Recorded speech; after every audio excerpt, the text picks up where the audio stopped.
Okay, so hey y'all. Hey, bonus episode. We are actually not live right We're now. not. And we're also In the podcast booth. podcast booth, so it looks a little different. Also, we probably don't have the best recording software, but we're working with what we got. We're making do with what we have. And if I sound weird, it's because I just had a tonsil surgery. So I know a tonsillectomy. I no longer have tonsils at all. So You're suffering from a tonsil deficiency. I am. I'm missing 2 of them. But yeah. So I guess. So we're doing an Oscar episode. It's an Oscar episode, and I'm very excited. I'm very excited. He has seen 9 of the 10 nominees, and Yes. I've seen just all of them. All of them. Yes. The only one I haven't seen is Maestro. I've seen too many. It's Maestro. Yeah. Maestro, yeah. I've seen. We're gonna pull up a Letterboxd list. I'm pulling up the reviews because they have been. It's been a while since I've seen some of them, Yeah. and some of them I saw this morning. Exactly. So, and for those who don't know, the Oscars are when you're watching this yesterday. So you'll get all of our opinions on it. But so the Oscar nominees for Best Picture are American Fiction, Anatomy of a Fall, Barbie, The Holdovers, Killers of the Flower Moon, Maestro, Oppenheimer, Past Lives, Poor Things, and The Zone of Interest. Yeah. And there's obviously a ton of more. I've seen, honestly, way too many Oscars at this point. I'm trying to watch all of them. I didn't get to it. I got to like 40. So That's it's still crazy. impressive. And so I'm at 71% of, that's what it made Letterboxd says. Wow, Every wow. Oscar nominee. I'll probably watch some more tonight before I go to bed. Do you have like a favorite? Like out of all of them? Past Lives, Past Lives? Without a Okay. doubt. So yeah, it's without a doubt my favorite of the year. It really was 2023's favorite film, and then I also really liked what is it called? From the Oscar nominations, I'd say let's see, Perfect Days. I really Perfect Days? It's one of the. And then Wonderful Story of Henry Sugar. Those Perfect Days is the Japanese submission for international feature, and then Wonderful Story of Henry Sugar is that short film. That's Wes Anderson. Yeah, Wes that one Anderson. was really good. I did like that one a ton. So then after that, it's probably like the typical like Barbie, Oppenheimer, but it's nothing really compares to Past Lives this year for me. Yeah, I think my ranking for just the best pictures is my favorite was Poor Things, very close second is Holdovers, then Past Lives, Oppenheimer, Killers of the Flower Moon, Anatomy of a Fall, American Fiction, The Zone of Interest, Barbie, and then I never saw Maestro. Okay, so mine would have to go Past Lives, Yeah. Zone of Interest, Ooh. Barbie, Anatomy of a Fall, Oppenheimer, The Holdovers, Poor Things, Killers of the Flower Moon, American Fiction, and then Maestro. Yeah. Maestro is just not good. So do you want to start on the bottom up? Do you want to start on the top down? What are you thinking? Do you want to start with the most polarizing of Oh, Barbie. Yeah, let's start get with Barbie. into Barbie. So for those who don't know, Andy is a big Barbie hater. The entire reason this Jumpcut exists is because of Barbie. Yeah, it is. And for some weird reason, I kind of have a very special place in my heart I for know Barbie there because is a of little that. bit, there is a little bit special place because I for those who don't know, I love I loved Barbie when it first released. I'm a huge Greta Gerwig fan, and I'm a very big Margot Robbie fan, Ryan Gosling fan, Noah Baumbach fan. So every one of the production team and the acting team, I was like, man, this is just right up my alley. And so I went to go watch it, and I loved the writing of it, and I still do love the writing of it. And I was like, man, this is just such a world lived in, and I really felt it. And to me, the humor was funny, and I had a good time with it in theaters. Everyone else had a good time with it in theaters. It was a cultural phenomenon. And I really enjoyed it, and it really hit home for me towards the end with the impact talking about those who haven't seen it. I mean, you got to be kidding me! It's the biggest movie of the year. Where you see Margot Robbie become human, all that. I was like, man, this is just like a really good. I mean, a really good effing movie. I can say that now that we're not over there. Yeah. Live. I'm not going to say that other word, but I was like, man, this is a really good movie. And I really enjoyed it. And I mean, no one could ever doubt its production quality. Yeah. Its like production design, its makeup, its hairstyling. Its original songs are fantastic.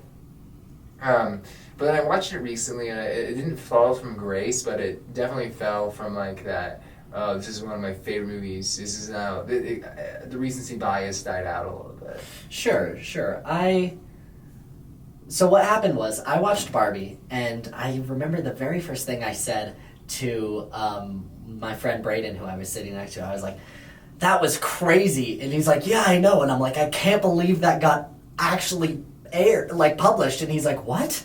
It was incredible. And then for the next like several hours, we're arguing in this parking garage about Barbie, and that inspired me to go home.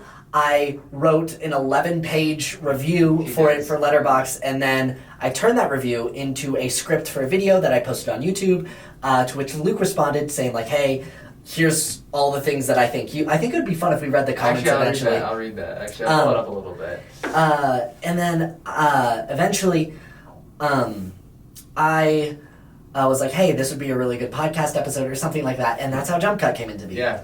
I think my main problems with Barbie was, I don't want anyone to take this for anything it's not. It's nothing political. I know there's a ton of people on the internet that are like, it was bad because of the politics. And it was like, no, it was nothing bad. That's not why Andy dislikes it. I disliked it because I thought the characters were a bit weird. I didn't like that they took the Smurf approach of giving every Barbie had a single adjective to describe them, and that was the only form of characterization they got. I didn't like that the mom and the daughter were nothing characters that didn't change when they left the known world of their homes into Barbie land, and then vice versa with Barbie. There was just a lot of I wanted more in the sense of they clearly really wanted to push a political message that I think was really, really, really good. And I think it would have been better if the movie was good in support of that. And so that's where there's this and a healthy disagreement.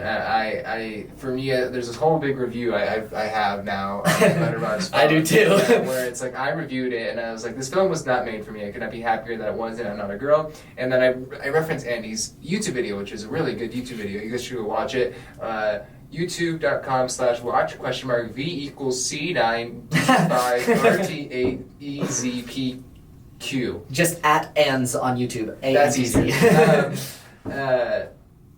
And I thought a lot of the strongest points of the film, and this is even on a rewatch, the strongest points of the film to me are it's and Andy's thought in all ways that he didn't like were the characters. I think that Barbie as a doll struggles with this idea of identity, whether she is struggling to be seen as a woman or struggling to be seen as a human. And that journey she goes through is very important. You see Ken, who is struggling that idea with self-identity and understanding that is he someone that only exists with someone else, which is a feeling that I felt before. It's I felt like I only existed because of other people in my life, whether it be friends. Actually, it is friends, people in my life that made me feel like I only existed because I was part of them. Mm-hmm. And I could totally understand that feeling that Ken had. And then his journey and discovery, becoming somewhat of the villain in the film, was interesting. And I obviously am a really big fan of Noah Baumbach's writing. I'm a very big fan of Marriage Story, a big fan of Squid and the Whale, a big fan of a lot of his work. And then Greta Gerwig, I love Lady Bird, I love Little Women, and this is just her third film, and I just think all of those things I thought was a culmination for good writing to me. Mm-hmm. And so Andy, I counteracted a lot of your points to a lot of the things, and it was Ken as a character, he's easily the best acted, but by far the best written. I think he's the best written character in the whole film. And then this is poorly worded by Des. Ken's arc in the film is something realistic for many men as well, where they go down a point of toxic masculinity. And now the comedy is where I said it was polarizing. And that's something that comedy will always be. So, but yeah. Yeah, I think one of my biggest problems that I had with Barbie at the time, and I've only ever seen it the one time, so I think it would have been fair if I gave it another rewatch in hindsight, and if I had more time and midterms didn't exist, I probably would have. Yeah. But I think one of my biggest problems was it felt very backhanded in the sense of though I could be reading this wrong, but just the way I picked up on it is that the Barbie world is an analogy for the real world. It's just gender swapped, whereas Barbie is a world created for women and created by women, right? And the real world is created by men and is created for men, right? And when Barbie crosses the threshold and goes into the men world, it's a total culture shock, right? Mm-hmm. So then when she goes back Sorry, I'm so tired and losing my train of thought.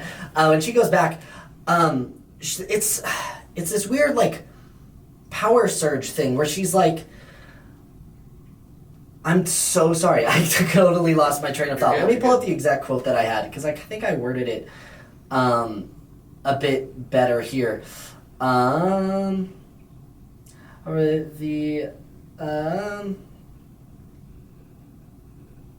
Okay, here, I'll start on this until I find it. I thought there were a ton of plot lines in Barbie that I wish were seen all the way through.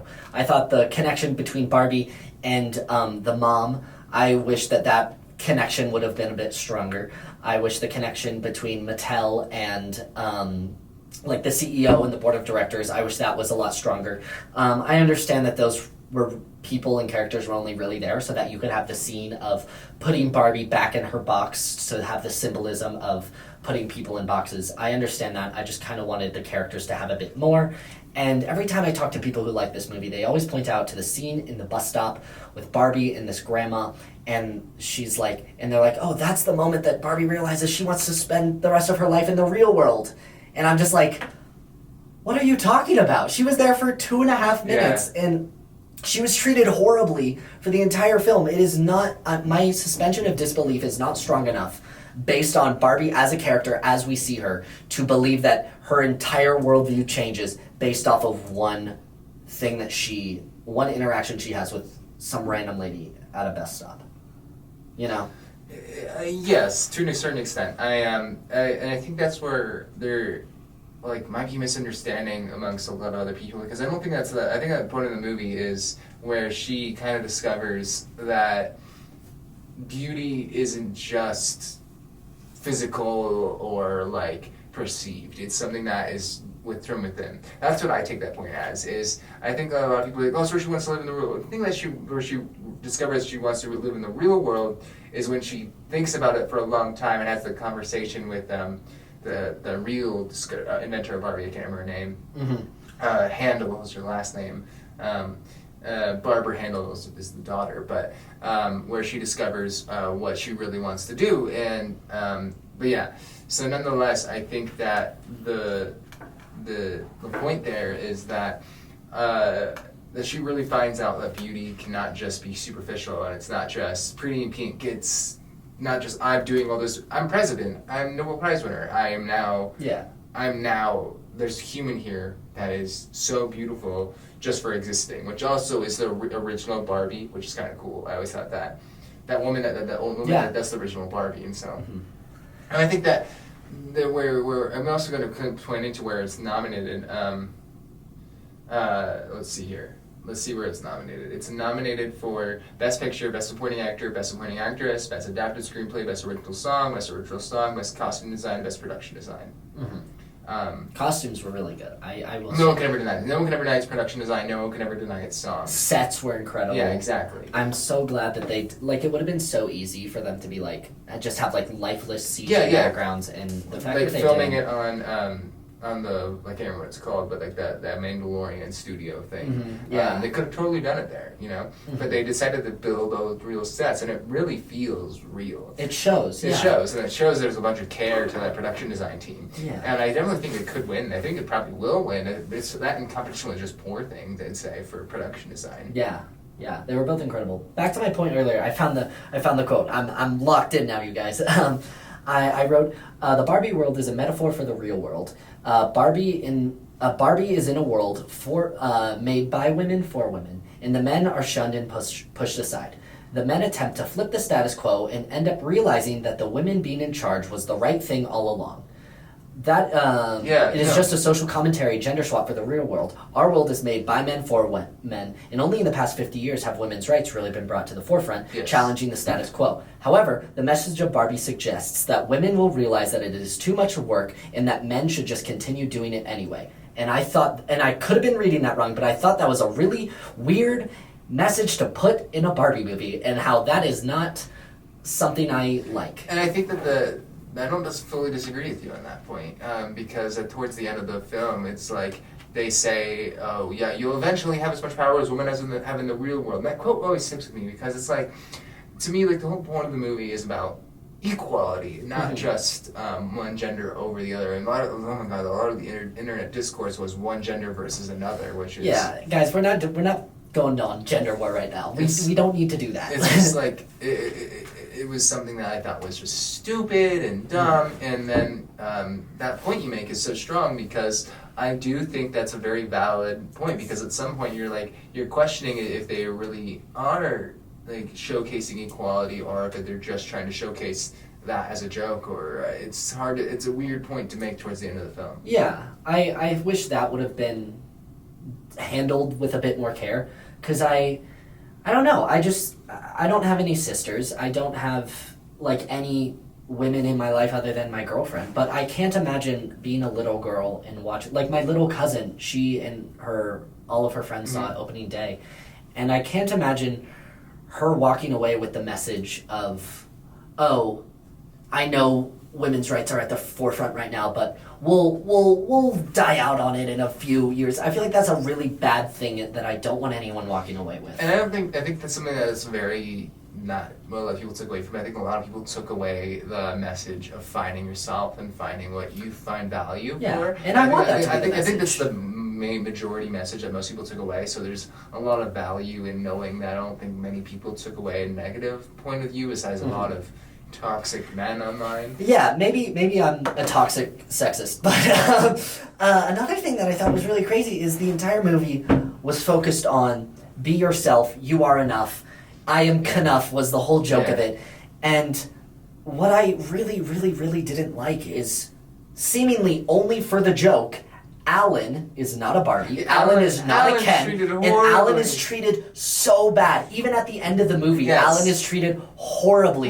Just because he's not Barbie or Ken. And that, was for me, took the entire message, crumbled it up in a ball, and threw it across the room. I need to see hopefully a deleted scene where Alan gets some kind of like up on I got the words again, because he was treated so horribly the whole movie. I don't like it when films have characters that are comedic that destroy the plot. Or not plot, like the message, you know? And I felt like Alan did that. To some extent he did, yes. I think agree. If those two nitpicks that I have would have been fixed, I would have loved Barbie, you know? And that's fair. And I again, still do nothing political. Yeah. It is just like I feel like I have to walk on ice when I talk about Barbie. Yeah, because if you don't like it for any reason, a lot of people think that you're not liking it because you're sexist. Which is not the case. I just wanted more, you know? And I hope that if anyone who's watching this wants to talk to me about Barbie and point out themes that I could have missed or things that I overlooked, please DM me or comment. This is a movie that I really want to love, you know? Yeah. Like, there's a few movies that I don't like that everyone else seems to, and I just want to be a part of loving it, you know? Elf. I hate Elf, and everyone's... That's more of a casual thing, I think. Yeah. I don't think it's over, but I think it'd be... So, one thing we were talking about the Best Picture and how these work in Best Pictures. I think this film, in a lot of ways, does talk about the quality of it being a Best Picture. And I think that Greta Gerwig was snubbed. I'm not going to lie, I think that she was snubbed of an Oscar nom for directing, but Margot Robbie wasn't snubbed for her actress. The movie doesn't necessarily excel in its acting. Ryan Gosling is phenomenal, don't get me wrong, but even him, he's phenomenal in it, but it's not like what stands out. Yeah. What stands out is, and I think in a lot of ways, what I think this film should win for is its music. It's literal music. What was I made for? Beautiful song. Yeah. And its production design and its costume design. I think all of those are top notch, and I don't think anyone can shake that. So. I think it would deserve anything but Best Picture. It's not going to win Best Picture. I don't think it will, mostly because it didn't get that direction nom. But I think Greta Gerwig was snubbed because not only was it the biggest movie of the year, but it was honestly the biggest cultural movie of the year. Yeah, I love what Barbie did for cinema. I'm always so nervous about the state of movies and people not going to theaters, streaming, just straight to streaming, and what Disney's been doing of not releasing Pixar movies in theaters because Disney Plus will make the money or whatever. Yeah. I'm so glad that there was a movie of Barbie and Oppenheimer. Yeah. Two of the craziest combination of films you could put together. I'm glad that they we're able to pull such an audience to the theaters. Yeah. You know? And I think it'd be sacrilegious for us not to move on to the next Best Picture nominee, Oppenheimer. Oppenheimer, yeah. Which is probably going to win Best Picture. Yeah. Let's be real. Yeah, I don't really want it to, but I think it will. No, so I'm always this kind of person that does it will want to versus what will. Yeah. And I think that Oppenheimer will, because look what everything is nominated for. Mm-hmm. Best Picture, Best Director, Best Actor, Best Supporting Actor, Best Supporting Actress, Best Adapted Screenplay, Best Cinematography, Best Costume Design, Best Sound, Best Original Score, Best Makeup and Hairstyling, and Best Production Design, and Best Editing. Yeah, it definitely took the world by storm when it came out, and I'm glad it did. Because I think this is Nolan's most, I'd say like out of every movie that Nolan's ever made, it's like he always tries to think with time. This is his most literal movie about what it's about. Yeah. And he transmits this honestly interesting story of this man immediately to an audience in an accessible manner, in an entertaining way that to some people was a little too long for them. Yeah, I mean... But don't get me wrong, that's just a pacing thing, and it's also how you view movies. But he released it in a way that was so beautiful and so cinematic. It looked incredible. Everyone was talking about seeing it in true IMAX. Yeah. Everything about that was amazing. Yeah. And I think that no one can deny that. Yeah, and back to, like, the fact that people, not even a part of, like, film communities or film majors or anything like that, are talking about the difference between IMAX and true IMAX makes me so excited for the fact that, like, maybe we'll get more of them. Exactly, you know? Yeah, it's exciting. It was haunting in that one scene where all audio cuts and it's just a visual, and then it comes back. Yeah, it's great. Yeah.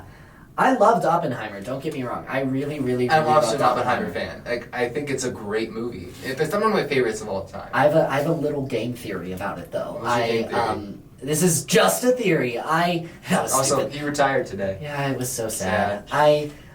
I feel like there was a little bit of studio meddling with it. What do you mean by that? I don't know.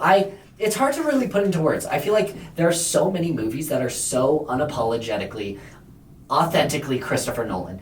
Tenet, Inception, you know, like they're so crazy out there. You have to learn the world that Christopher Nolan is setting up. And maybe it was because that this was more real, but it felt like that he wasn't able to be fully Christopher Nolan here. I might be crazy. And it could be because all three of those examples are sci-fi, fantasy, crazy, hey, here's the rules of the world that you're going to live in for the next 3 hours. I think that's the point, is that where that comes to it, is I think that it might be that I prefer Christopher Nolan in his sci-fi adventures. I always have. Him and his goofiest is my favorite. Yeah, him and his goofiest. And then where I think that... Sorry, excuse me, I got to burp. I burped, we're good. Good fun. But I think that where his strongest is obviously like the Interstellars, the Inceptions, where he's creating a world. But to what point I disagree with you somewhat, is that I think he created a world within Oppenheimer. Like, I think that this is very much a Nolan movie, to the point where I do think maybe there is a little studio meddling, but I think that he is such an adamant director about what he wants, he would never allow that. Yeah, maybe it wasn't studio interference as much as it was like historical, like the fact of what actually happened, you know? Like, this is actually what happened, and I think I agree with you. To that point, I'm also looking at my review of this movie, because I remember I reviewed it. I just wrote the words haunting, and looking back at it, me from August was so unhelpful. Yeah. I said, the destruction of humanity is perfectly encapsulated in this amazingly directed, beautifully acted film. Cillian Murphy is an amazing standout, of course, but he's supported throughout the film with an amazing standout supporting performances. The biggest standout is a beautiful, gorgeous, effing, like, other word score. It is the score. The score was great. The best, in my opinion. I think like Spider-Verse, but this is my favorite score of the year. Really? Oh my god. You can just listen to Can You Hear the Music on a car ride, and you end up like looking down at the speedometer and you're going 120. Like, allegedly. Yeah, allegedly. Because God, we saved that. Let's go. Exactly. Because I just like, the score is its own character in the movie, and it just like weaves its way through this destruction of humanity and these characters making so many like crazy decisions and moments that are going to change humanity forever. And the scores that complements every single moment of that. It becomes this supporting character for Cillian Murphy. Absolutely. Because all of a sudden you see this like in a lot of ways like build up, and then you get to see this explosion, and then you see all these men in a room, and then you see him having trouble with his wife, and the entire time you don't understand why you feel so much tension, because it's like to the end of the day, man, it just feels like a biopic. But then all of a sudden you see the score. It's the score that supports him, and then you're like, man, like wow, this is just I can't believe it. It's crazy. I said this in the How to Train Your Dragon episode, but if you can write a score that allows you to turn off all dialogue and sound effects and put everything else on mute and just watch it with the score, and you can still understand the moods and the story, you have written an incredible score. Yeah, and that's why I think that this is one of the best scores of the year. And honestly, I'm not saying this like as crazy, but it's one of my favorites of all time. Really? Yeah, absolutely. Yeah. Like it's in my top 10 without a doubt. My favorite score of all time, by the way, if anyone was curious, is Shape of Water. But wow. I love Shape of Water. Yeah. The score. But yeah, so that's why I love Oppenheimer. And then obviously Cillian Murphy, no one can deny his performance in that movie. Oh, he commands presence on the screen that is unlike any other of this year, really. And the supporting actor Robert Downey Jr. I think is good. Really He's good. fantastic. I think that And Matt Nyack and Matt Damon are also really good. And Emily Blunt, the solid performance of being a wife that's kind of feeling like she is trapped the whole film until it finally explode towards that one moment of the film where, oh my god, that was a beautiful moment. If it's one of my favorite movies towards the film is when she explodes and on to the investigation. Yeah, if you are able to, because Robert Downey Jr. is so incredibly typecasted as Iron Man. Yeah. And if you are able to write a script and write dialogue for Robert Downey Jr. that makes me completely forget that he was ever Iron Man, yeah, you have done an incredible job. And here's the thing, it's not Robert Downey Jr. because here's this cast. Emily Blunt, Matt Damon, Robert Downey Jr., Florence Pugh, Josh Hutcherson. Like, all of them. Like, not a single time did I think anything other than, oh, there's just these characters, you know? Yeah, no, I agree. They all disappear into the film, and I think everyone can say that about acting in general. They disappear into the character, disappear into the character. No. Because, yeah, like, it's what acting is, and people use that as a compliment, because it's true, but they do more than that. You're watching, in many ways, not just a historical biopic, but like real events on screen, and like it's a lot of it's taken very, very literally, and it's as accurate as possible to what actually happened, and to this destruction of, in a lot of ways, humanity, the killing of humanity. Absolutely. And then, trying to think of any other things to say about this movie. Costume design's fine. Sound's great.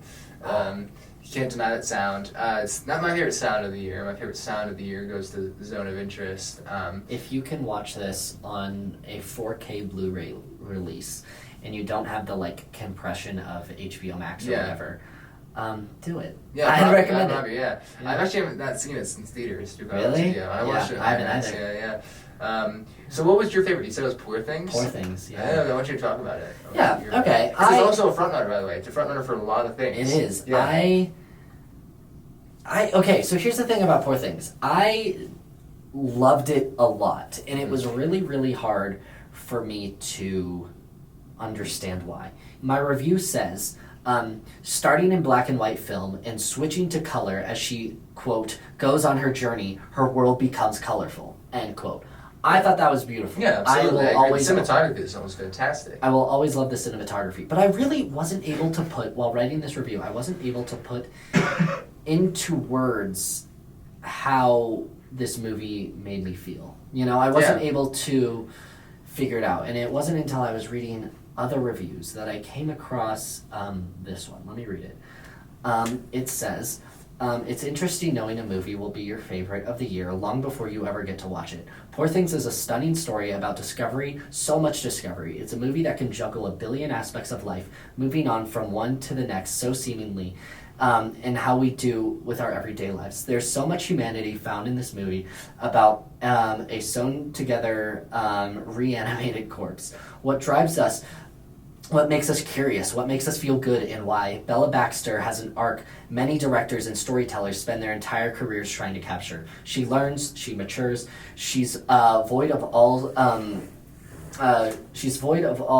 social. I can't read, guys. I'm dyslexic. Give me a second.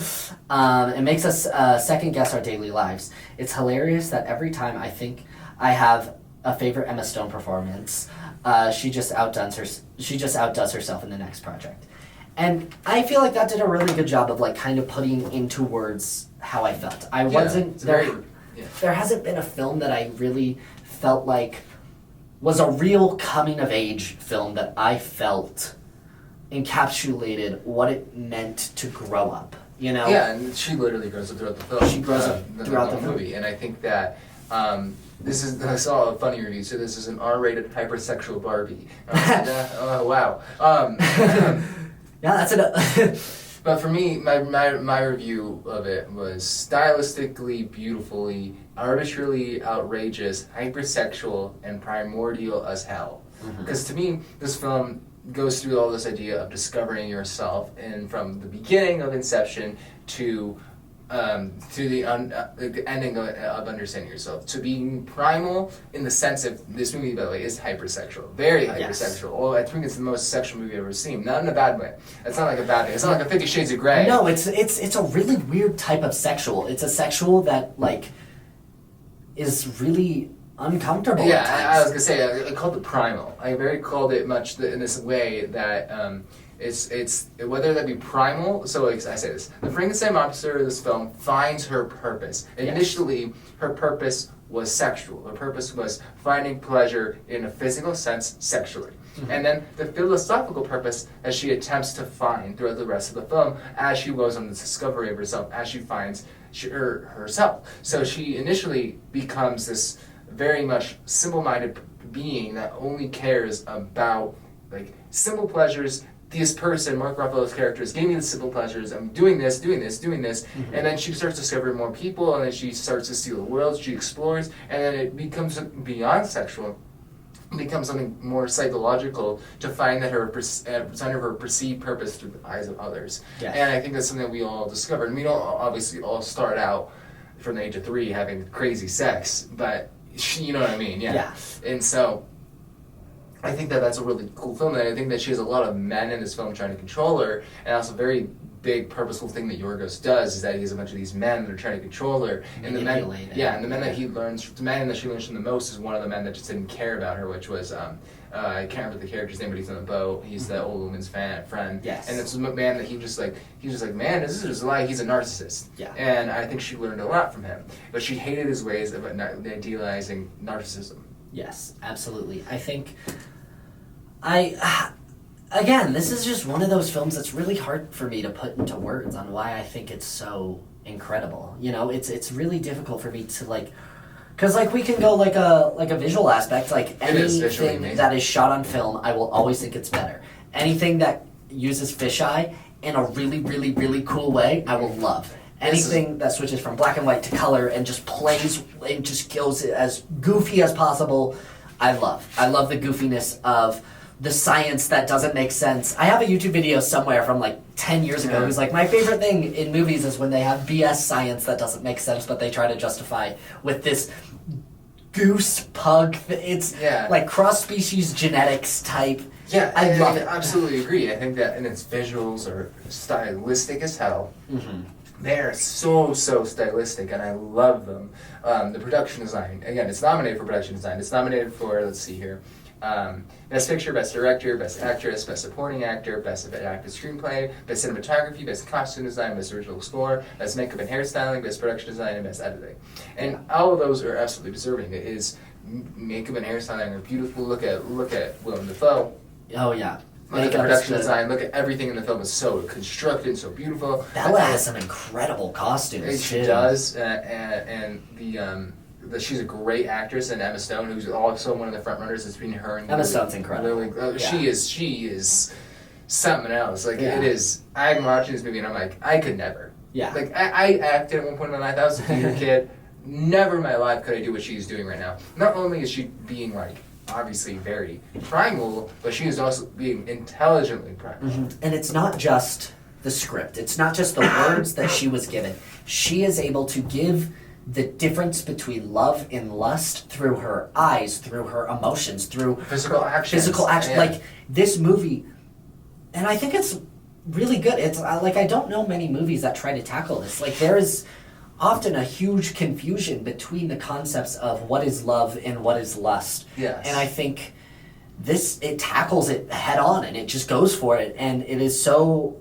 I've said this twice this episode, I'm not sure why. It is so unapologetically itself. It knows exactly what it is, what it's trying to do, what its purpose is, and I think it absolutely knocked it out of the park. Yeah, and I agree. And I think that's a good transition to, like, you talked about your favorite film of the bunch, and I'm going to talk about mine, which is something I could talk about for hours. Yes. Past Lives. Oh my god, I'm a sucker for romance movies. Oh, but it was good. So realistic movies. You saw it recently. When did you watch it? I did. When did you watch it again? I watched it on Monday. Yes. So yeah, it is a movie that is so unbelievably beautiful in its production of what could have been. Yes. And I think that there's something beautiful about that because, I don't know, you have something that is just this person who is living her life, and then she has to move to America, and she has this one best friend, and then this other, and then all of a sudden you see her lose it. Heartbreak. Sorry, I got really emotional in this movie, but this heartbreak that this movie presents is just so real because they find each other, and she's not moved on. It's not something that she's moved on from. But it's not something that's part of her life anymore. It's part of her past life. But it's something that she still holds strong emotional connections to. And it is just so impactful and so beautiful. And it's a directorial debut. Is it really? Yeah. Wow. I didn't realize that. Past Lives was really not what I expected it to be at all. I really, really, really enjoyed the ending. The entire time I was stressed out. In my head I was thinking, no. They're gonna have them get together and it's just gonna I was really expecting the stereotypical rom-com ending, and when it didn't happen, a part of me was really excited. A part of me was like, they did. They don't end up together, you know? Yeah. And part of me, I was destroyed. Because I've never seen any film that made me be like, these people are perfect for each other. Like, there's nothing that anyone's doing wrong. Everything is perfect. No one's at fault here. No one made a mistake. It's just life. Mm-hmm. And life pushed these people apart. And it's so real because like a lot of times in relationships or in friendships, it's not like anyone did anything wrong. It's just that life did something wrong. Yeah. And it's just like I can't put into words how much I love that about the movie. It's like there's this one point where the film flashes back to the staircase of where they separate for the last time, and I'm like I bawled. This movie makes you really emotional because it's like there's nothing that could have been done, and it can even be about like parents and siblings, and it can be about friends and family, and it can be about lovers and non-lovers. It's about anything about your past life, and it was just. I can talk about this movie forever. It's only nominated for 2 things, and that's Best Picture and Best Original Screenplay. And to me, it's the best of both of those 2. Yeah. But this is how I view it. I view it as those 2 best things. I think the best, truly, the best film of the year was Oppenheimer. It's the best cinematic experience. But this movie changed so much of how I viewed everything. I just can't gush about this movie enough. Its writing is immaculate, its acting is immaculate, directing immaculate.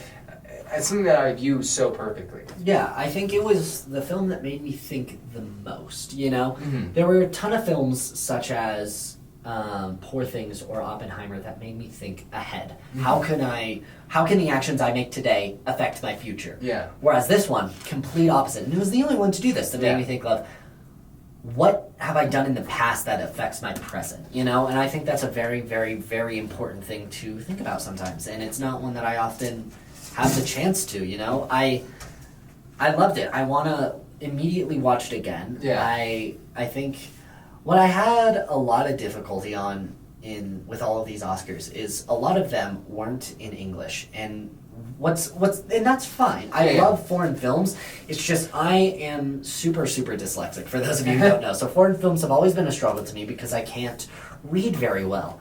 And I feel like I did a huge disservice to a lot of these films because I was really focused on the subtitles of the bottom third of the screen the whole time instead of the actual film. Like, I wouldn't be able to tell you much about the cinematography, about the framing, about anything other than that, and I feel like I need at least 2 more watches to just sort of be able to get the whole picture. Oh, this movie deserves it. I absolutely does. I fell in love with it from the first time I watched it, and I just need to watch it more and more and more. I did have a lot easier time with this film than some of the other ones. Like Anatomy of a Fall, Zone of Interest. Yeah, because and even Killers of the Flower Moon to an extent, all of these are films that don't have English in them. Yeah. And I found with me, like German, for example, one of them is in German, and German is so similar to English that my brain is listening to their dialogue and trying to read. Whereas this was Korean? Yeah. Yeah, Korean.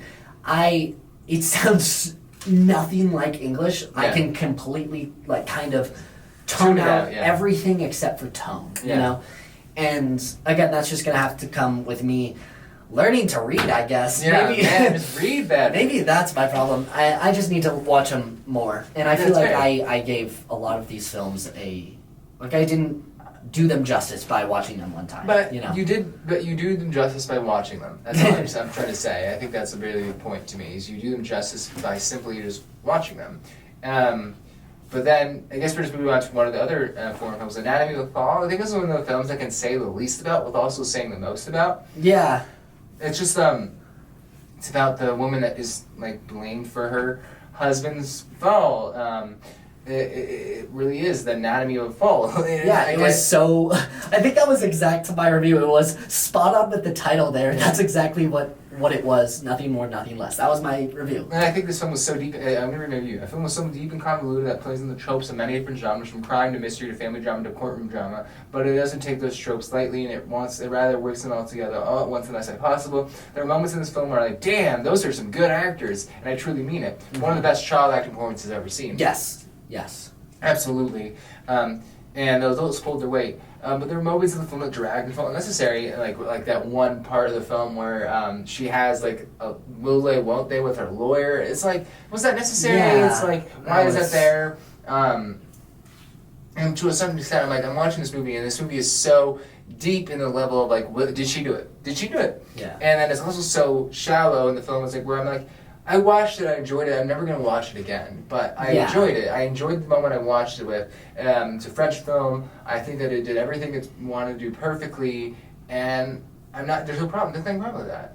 Yeah. So I think for me, I just wanted more. You know, I feel like there were 2 or 3 different, there were 2 directions it could have gone down. It could have gone down the, what was it called? It came out last year. It was based off a book. It doesn't matter. It was the Swamp Girl one. Oh well, whatever. They could have gone down the rabbit hole of... Because, as it stands, the film did such a good job of convincing you that she didn't do it. Yeah. It did such a good job of that. And it could have gone down the rabbit hole of convincing you it didn't do it for 90 minutes, and then in the last scene, saying that she did. Yeah. Visually, where the crawdad sings. Where the crawdad sings, you could have gone down that, and it would have been super interesting and super cool, right? Or, what you could have done is not convince the audience for 90 minutes of whether she did it or not, and keep everything as vague as possible, keep it very did she do it, did she not do it, Kaiser Sose, green wrench, bathroom, what happened, you know? But, I don't know, I was kind of super unsatisfied with, from the beginning, from the very first scene when they find him, I was convinced she didn't do it. From the middle, still convinced that she didn't do it. At the end, still convinced that she didn't do it. And then they stopped filming, and then it just ended. You know? And I think that is in a lot of ways the point. And I think that a lot of it is kind of like feeling like a lot of the world is against it, but then at the same time, there are points of I'm like, well, maybe she did do it. I watched it, by the way, I watched this alone in a theater with one other old man. And it was one other dude, and he used to be a teacher here at NAU a long time ago, before I even went here. And he knows Paul Halford really well. And he sat with me and talked with me about it for like 10 minutes after the movie. And I was like so bewildered by this man that's double my age, triple my age, almost, I think he is quadruple my age, talking about, I think he's 80, talking about this movie with me. And I'm like, okay. Like, but yeah, I agree, because you really liked it. And I think that there's a lot of things to like in this movie, whether it's acting, it's directing, or anything like that. I think that the poignant part of the film is that it talks about this melding of genres, of this woman who feels so distressed about someone she loved at some point, but it's someone she loved as her son, and it's so convoluted and so complex, while also being so simple and so easily understandable. It's something that I deeply loved, but also deeply didn't care for. Mm-hmm. Yeah, I don't want anything to say to be misconstrued of I hated it. I didn't hate it at all. I really, really, really liked it. Some of the best acting performances I've ever seen. Yep. I just wanted more, you know? I wanted a bit more. But what we got was really, really good. I didn't feel like it was a waste of time at all. I enjoyed every second of it. But I don't know if I'll watch it again. Yeah. And then the next film I'm going to talk about is Zone of Interest, which I think is, I really, really, this is one of the biggest things. If you're listening to this, preface, like, this is, like, spoiler, like, skip this part. Like, if you hear me talking about Zone of Interest again in a couple seconds, just, there's such big spoilers, spoiler warning here, big spoilers, like, go into this movie blind, spoilers, please. Okay, you get 5 seconds. 5, 4, 3, 2, 1. Wait, I haven't read your review of Zone of Interest. I have no idea how you feel about it. I love this film. Did you? Yeah, I really like this movie. Okay, I didn't. You didn't like it? Oh, sad. I watched it this morning. I know you watched it this morning. We talked about this on the way in. I really like this movie. Okay. And what'd you see for it? Maybe, 2.5. Yeah, maybe I was tired. No, the review is really funny. I'm very, very proud of the review of this movie. Yeah, go for it. The Wes Andersonification of an SS officer at Auschwitz. I did read your review. Yeah, I think I quoted you, right? You did. I just read your review. So this movie is so unbearably slow, but that is the eerie part of that. This movie has grown on me so much the more I've thought about it. It's stuck with me more than almost any movie about these Best Pictures. Yeah. It's by far honestly my second favorite right now. Because it's stuck with me. I walked out of the theater and I watched this and I was like, okay, it was good. That was interesting. I did not expect that. It's about this SS officer at Auschwitz with his family and their happy little life. Their happy little life as Auschwitz SS officers. It's so eerie. It's eerie as hell. And I was like, that was really good. Like, that was like a good movie. But yeah, that's it. That's a good movie. Mm-hmm. Cinematography was cool. It's Wes Anderson as hell. Yeah. It really is. Yeah. And I was like, okay. And then I think about it more and I'm like, man, it's like, that was really creepy. Like I just watched a family live their happy little lives, also happy. And he's over there killing millions of people. Like, yeah. What the, like next door. Yeah, and it's all unspoken. Like, you don't see a single... None. Like, the prison, you don't see nothing. And the closest thing, things that I didn't get at all. And right over my head, I'm not smart enough to understand it. The black, like the black and white... Like, it's not black and white. Negative, like, of the girl with the bike. Didn't understand it. The plums or didn't pears. Yeah. Didn't get it. Me neither. No, not at all. And I was like, and I didn't think it would really did anything to the story to help me impact that creepy element. I think that part is, in my opinion, maybe it's went over my head, useless. And I think that some points of the film, I'm like, I just want them to show it, but that's the best part about it. Yeah. And I say, the best part of this movie is its sound design. Because if I watch this in a theater, which is the best way to watch it, because behind me, all of a sudden I hear is screaming. like screaming of like a little girl or a little boy, I don't know, and it's gone as he's walking away from it. I'm like, that's probably some little kid being brutally murdered in the Holocaust right now, and this guy is worried about his new promotion. Like, it is eerie as hell. Mm-hmm. It is the creepiest way I've ever seen anyone tell a Holocaust story without showing any Holocaust like survivors, or anything like that. Because it's like the closest we get to the Holocaust is the modern day viewpoint of it. Because when it immediately transitions into the modern day and that also goes over my head. I don't understand it. I don't get it. I don't see it. But it's just like the movie is so eerie, and I don't think I've ever seen a movie that has been so eerie in my whole life. Like, because you watch a horror movie and be eeried out, but it's not real. Mm-hmm. Like that boogeyman doesn't exist. This one does. This one does. Yeah. And that's where I love this movie. Because my throat's starting to hurt a little bit now. But this is where I think this movie is so damn creepy. Yeah. It definitely had the best, like, I don't want to say vibe, because picture the technical term for vibe, and imagine I said exactly. It had the strongest aura around what it was, and it was definitely really, really strong. I think what left a really bad taste in my mouth is from the two aspects that I didn't understand in the ending. I didn't understand the black and white, and I didn't understand the jump to modern day.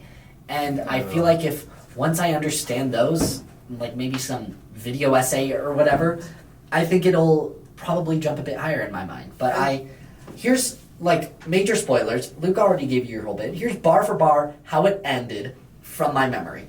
And then I'll tell you why I didn't enjoy this. Uh-huh. We have this SS officer.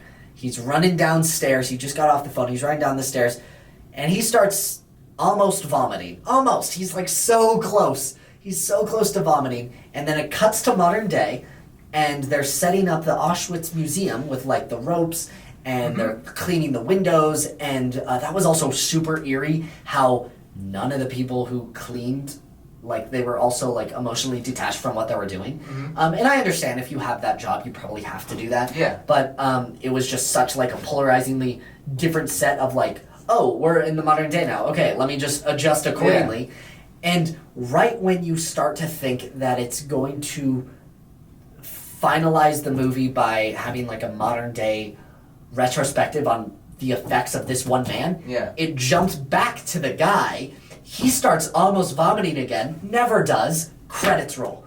And in my head... weird. In my head, I'm just like, the film is over in the sense of like, they didn't film anything after this. This is where the credits roll, but like, there was no sense of conclusion for me. What's hard about the Holocaust... I absolutely agree on this point. From a 20-year-old who doesn't really know what he's talking about. The problem with filming movies about the Holocaust is two things. I think I said this on an episode before. It's really hard to talk about the Holocaust without it sounding like an essay. And I think this knocked it out of the park. Yeah, absolutely. Since it didn't feel like... because, like, love it or hate it, in my opinion, The Boy in the Striped Pajamas, probably one of the most famous Holocaust movies ever, felt very essay-y in the sense of, like, it spits facts at you, in the sense of, like, it makes you feel like, oh, I have to memorize these facts because there's a test at the end, you know? Pianist is like that. Schindler's List is like that. Yes. Yeah. And that just has to do with, it's a very prominent historical thing that people want to take seriously and a bunch of other things, right? So I understand it. But this, not focusing on it, made it feel real. And this is the first... I don't enjoy Holocaust movies just because I don't enjoy watching movies that make me so bummed out after watching them. Yeah, I like watching movies to like be happy. But this is the first Holocaust movie I've seen out of the few that I have that made me feel like this is a real thing. You know, like it's hard to explain to someone who's older than me in the sense of like, I was born so long after World War II and like other tragedies like 9/11 or Pearl Harbor that in my mind, those are not fiction. I'm really trying to word this. No, right. I get what you're saying. Because I wasn't alive for any of it, it is so hard for my brain to wrap my head around the fact of this is real. It's not This really- actually yeah. happened. You know, I absolutely You know. agree with you. It's like that's something I've talked about before. It's like it's so interesting how my brain thinks in like anything from like 1800s, like Civil War era, to like 1950s is black and white. Yeah. And it's like because truly the reason for that is my brain conceptualizes it as it's movies, it's books, it's pictures. It's not something that really happened. I've been to these museums. I've seen this stuff. Like. I've not been to the Holocaust Museum, but I've been to varying museums that deal with World War II. Mm-hmm. I see them all the time, and I'm like, I can conceptualize it. I'm like, cool, it's real, but it's so hard to like really think it's real because like how we see like modern day crises feel real because they're in our day to day lives. Yeah. And it's like this movie. I'm watching this, and I agree. Besides The Pianist was the very first movie about the Holocaust, and even with The Pianist, where I'm like. I'm just like so appalled at humanity. Yeah, I'm not the type of person to go to. I haven't been to the Auschwitz Museum, but 9/11 Museum, for example, I've been there. I'm not the type of person who would go there and cry. I'm not the type of person who would go there and feel crazy, intense emotions because my brain can't rationalize the thought of that really happening. No, I was one. I remember distinctly. Everyone says where you were, when you were. I remember. It's a joke with my parents. Don't know where I was. I was nowhere. You were not conceived yet. It's true. This movie made it feel real, and I didn't cry, but I sort of like felt really bummed out. Yeah, that's a technical term. I felt very, so very bummed out. Bummy movie. Yeah, and you're just like watching it. You're like, damn. Yeah, like, and it was kind of an impossible. I didn't say that word. I did not say that word. I caught it.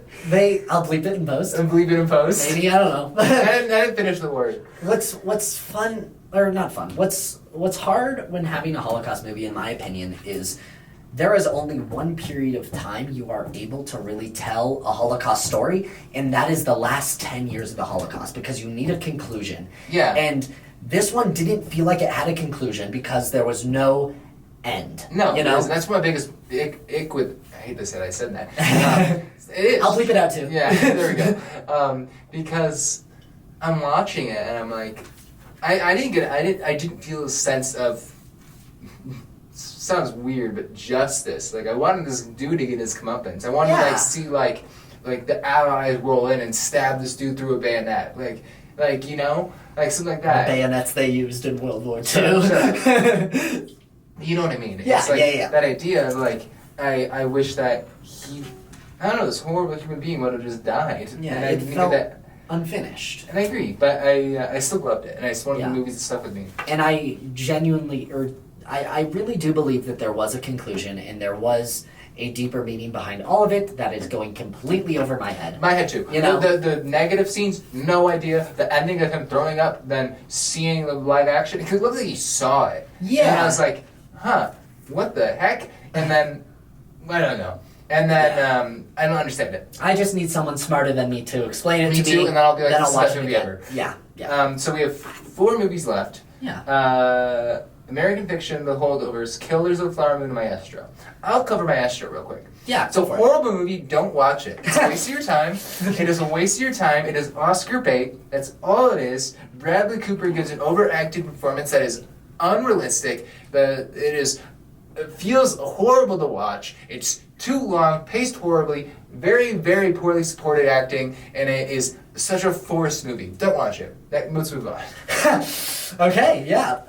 What do we want to talk about? American Fiction, Holdovers, or Killers? I think my favorite was The Holdovers.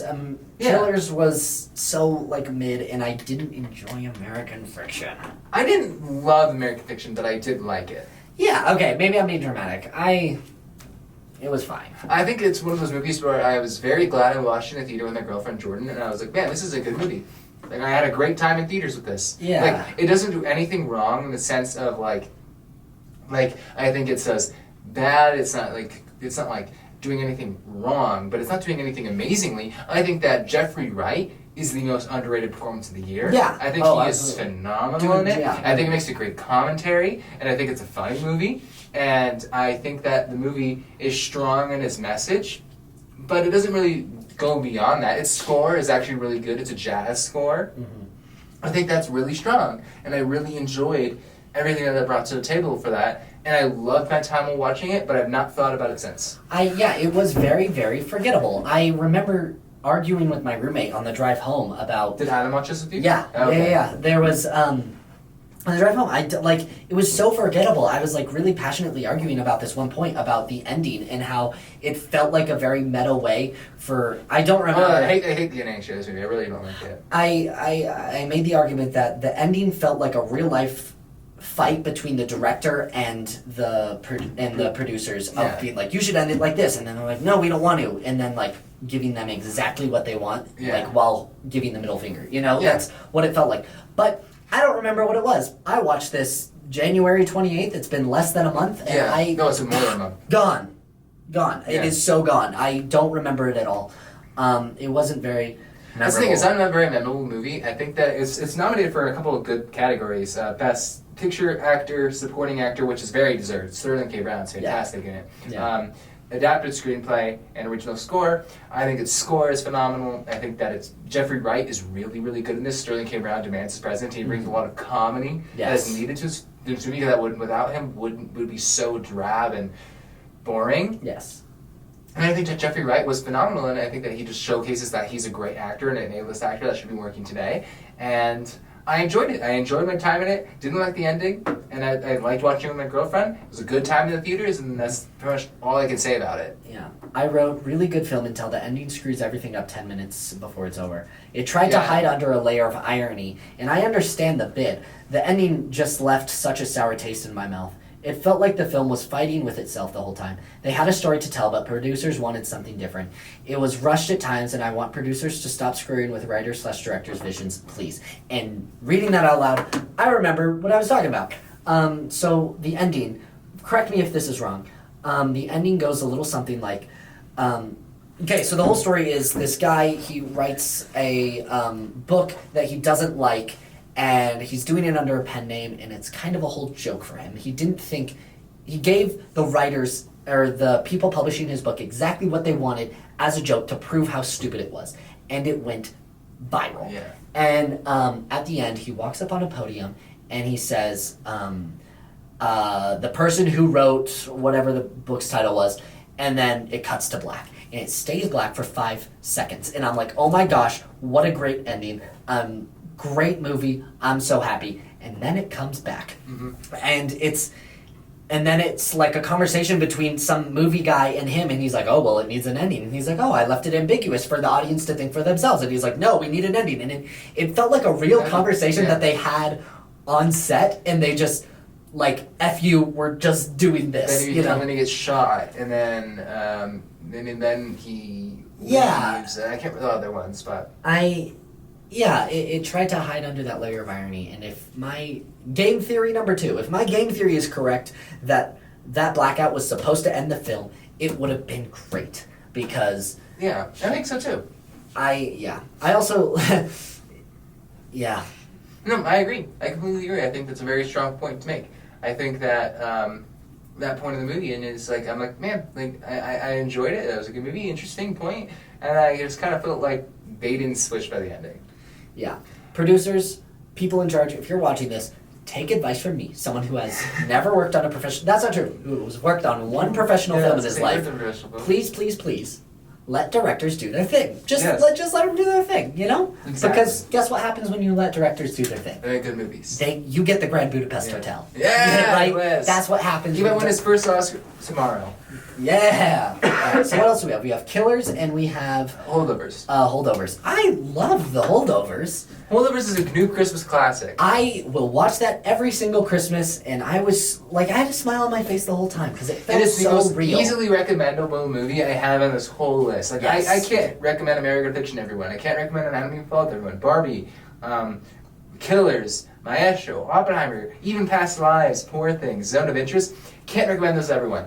I can recommend Holdovers to a child, an adult, anyone, my grandma. It's so unproblematic, and not a bad way. Yeah, it's so... I don't know. I think what makes Holdovers so good, in my opinion, is it was very personal for me. In the sense of, I went to an all-boys Catholic high school, and there were certain teachers that quote unquote, took me under their wing because I was the weird kid in high school. I didn't talk to anyone. I had 0 friends. That's not true. I had 3. I had 3 friends, and I didn't talk to anyone. I was the hoodie on, 2 AirPods in type of kid, and there was some teachers that for whatever reason they saw something in me, and I would talk to them during lunch. I would go into their classroom. We'd hang out.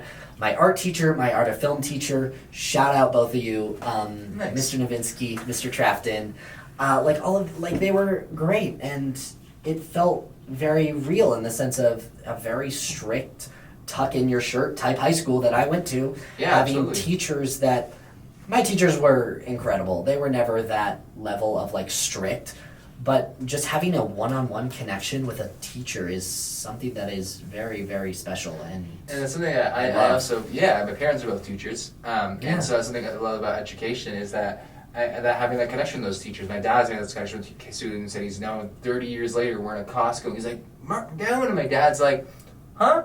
He's like, oh my God, this student that I knew 30 years ago. And I'm like, oh my God, it's crazy. That's special, you know? And I agree, and I think that Paul Giamatti is such a stand-up performance here because he outlines this tough dude that like has had the world kick him in the back, and all of a sudden he takes the kid under his wing, and then Divine Joy Rudolph, fantastic as well. Yeah. And it's these 3 people stuck, and they're all in different circumstances, and they all do a really good job about explaining their existence with each other. Yeah. And I think it's beautiful, and it's a Christmas classic now because it doesn't really. It's a movie that takes place during Christmas time, but doesn't necessarily talk about Christmas. Mm-hmm. And I watched this in the hospital, by the way. Yeah. I did when I had my my near-death experience when my tonsils. The reason I had a surgery recently, my tonsils were like this. Uh-huh. For the audience, they were like this, touching each other. Mm. And that's why I had my tonsils removed. I watched this in the hospital on my little phone. I had like 8 IVs in me, and I was like, just watching it. I was like, this is a good movie. It's so sweet. It's so charming. Such a good It feels one to so pick. good. Yeah, it feels so good to watch it. Like, it's not boring. It's entertaining, and it's so likable. Mm-hmm. Yeah, I think one of my biggest regrets is not getting the chance to see it in theaters, you know? Me too. I absolutely agree. I want to see it in theaters so badly, and if it ever gets re-released, I will. It was just so easy. It's gonna be, how do I word this? I watched all 10 of these in the same general span of time, and after watching Killers and Anatomy of a Fall, this was such a good change of pace of not trying to be more than it is. It knew exactly what it was, and it was still very, like, sophisticated, and, like, they didn't have a running love interest. They didn't have the cook and the teacher. There was no hetero romance for the sake of hetero romance. Yeah. You know, and I think that was special. It was just such a slice of life thing, and it kind of gave the I don't know. I try not to compare it to Dead Poets Society just because I think it's very. I watched movies back to back for the first time for both of them. Yeah. Yeah, literally. It's really. But it does feel very similar. They feel very, very similar. Dead Poets sweeps it any day, but that's a Robin Williams thing. Yeah. And I agree, and I think that's a good point, and I think that's an easy to recommend movie. And then I guess the last movie to talk about is just Killers, which is a very long movie. I built a whole Lego set during this movie, and I still had time to watch it. Killers. I think this movie is stand out, and it dramatically needs your attention in the idea that, oh my God, like, this is horrible. We have horrible villains in this entire movie, and these so many horrible actions, and this love story going on between this character who very obviously loves his wife, but is also very evil, and killing her sisters. You're not supposed to do that. Yeah, and I think killing sisters is wrong. Hot take. Hot take. No take. murder. Don't kill. Don't murder. Don't murder. Hot take. And I think that it's just something about this movie is just, it's long. It's a very. I watch movies. I watch films, not movies. Yeah, it's a very film, not movie type. And I don't think there's anything wrong with that, but there's a lot of this movie that feels like it is something like we just talked about it. It feels like I'm literally watching this for history class. and I had to take notes. Yeah, It's not a bad thing necessarily. I again didn't watch this under the best of circumstances. I watched this last night. Last night, I'm filming a short film right now, for those of you who don't know. So I got off set. Shout out Parking Garage Goblins. Yeah. I got off set at midnight, started the movie, and finished it at like 3:30. Yeah. And I was so tired, but I'm like, I have to watch this for the podcast tomorrow. I have to watch it. Yeah. And I have to wake up early and watch the Nazi one. Yeah. What was it called? A Zone of Interest. I'm so tired, you guys. So I'm like, I have to watch this. And I'm like 3.5 hours. I'm already not fully into it. And then I have to start reading subtitles, and I feel my eyes just glaze over. And I felt very much on autopilot while watching this, which was not. I did too. It literally good. I was like building a Lego set dress movie because I had that same feeling where I'm like, I need to watch this for the podcast, no matter how much I don't want to watch it. I didn't want to watch it at all, to be honest. I didn't either. Maybe we could have told each other this.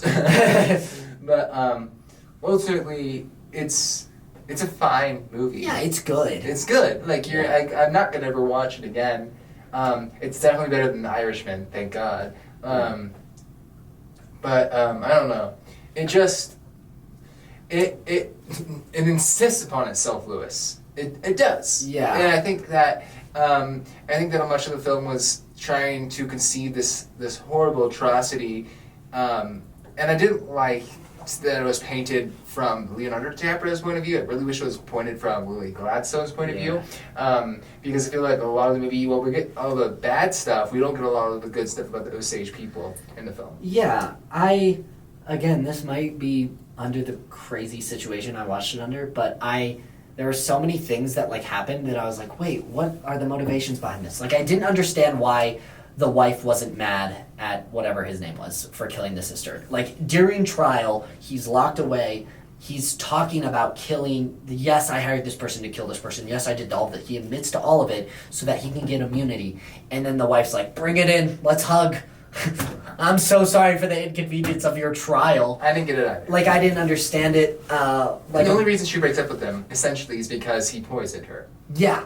And I think you should have broken up a bit sooner, love. For killing... To be honest. For like, killing his if it were me. If it were me, I'd draw the line at killing my sisters. Yeah, I draw the line at murder, actually. I definitely will watch this again. Probably. Really? Maybe. Yeah. I just feel bad that I watched it under the situation I did. Fair. You know, I definitely could have watched it a different, earlier, a couple of weeks ago when I had time.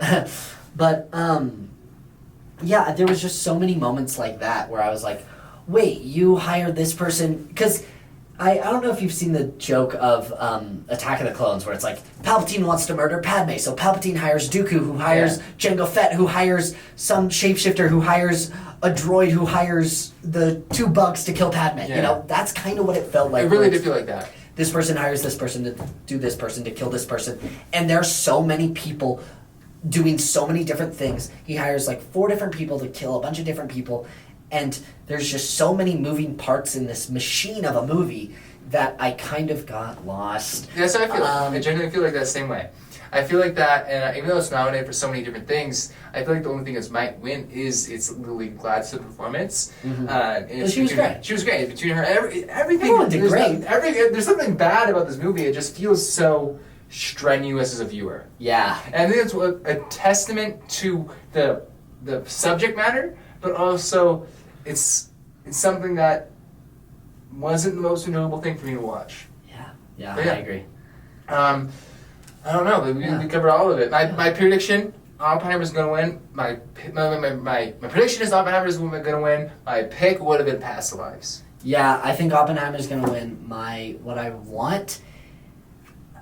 I don't want to say Holdovers. I want Poor Things, yeah. But Holdovers, I would be so happy. I would be... It's between that and then Killers. So it's those 3 and Killers. I want Poor Things to win, but I would be more happy with a Holdovers win than a Poor Things win. I agree. Holdovers win would be a win for the people. Yeah, just a win for Christmas, man. Or a Christmas movie. I love it. Yeah. But, any other closing thoughts before we end this monster of an episode? Yeah, I was going to say, a really long episode.